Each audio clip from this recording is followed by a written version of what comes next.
ములుగు జిల్లాలోని ఏటూరు నాగరం, పస్రా, తాడ్వాయి మధ్య వందలాది ఎకరాల అడవి దగ్ధమవుతోంది. అభయారణ్యంలో నిప్పురవ్వలు రగులుకొని అడవి ప్రాంతం అగ్నికి ఆహుతవుతోంది. అడవిలోనే వృక్ష సంపద కాలి బూడిదవుతోంది.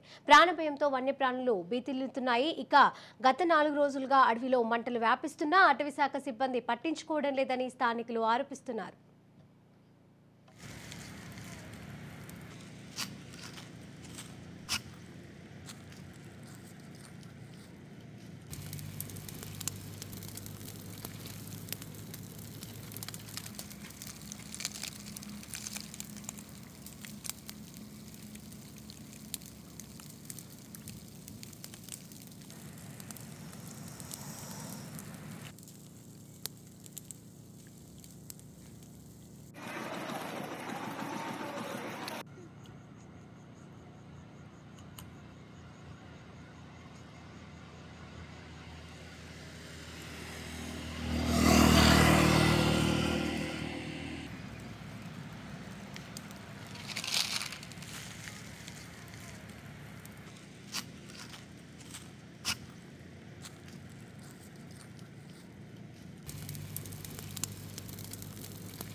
ములుగు జిల్లాలోని ఏటూరు నాగరం, పస్రా, తాడ్వాయి మధ్య వందలాది ఎకరాల అడవి దగ్ధమవుతోంది.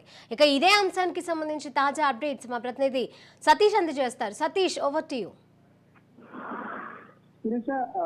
ములుగు జిల్లాలోని ఏటూరు నాగారం, పస్రా, తాడ్వాయి మధ్య ఉన్నటువంటి అడవుల్లో నిప్పంటుకొని అడవులు దగ్ధమవుతున్నటువంటి పరిస్థితి నెలకొంది. ఇప్పటికీ వందలాది ఎకరాల్లో అడవి ఆహుతి అయినట్టుగా కనబడతా ఉన్నట్టు పరిస్థితి.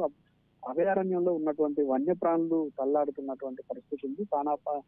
ప్రాణాపాయ స్థితిలో దిక్కుమంటూ గడుపుతున్నటువంటి పరిస్థితి వన్యప్రాణులకు కనపడుతున్నటువంటి పరిస్థితి. 4 రోజులుగా కూడా అడవిలో వన్యప్రాణులకు ఇబ్బంది కలిగించేలా మంటలు చెలవేస్తున్నాయి. మరొక వైపు అడవి కూడా దట్టమైపోతున్నా కూడా అటవీ శాఖ అధికారులు ఎవరు పట్టించుకోవడం లేదంటూ స్థానికులు ఆరోపిస్తున్నటువంటి పరిస్థితి. ఇప్పటికైనా అటవీ శాఖ ఉన్నతాధికారులకు స్పందించి పూర్తి స్థాయిలో అటవిలో చెలరేగుతున్నటువంటి మంటలను అదుపులోకి తీసుకొచ్చి అడవిని కాపాడడంతో పాటు వన్యప్రాణులకు కూడా కాపాడేందుకోసం అవసరమైనటువంటి చర్యలు చేపట్టాలని డిమాండ్ వినిపిస్తుంది. Right, thank you Satish.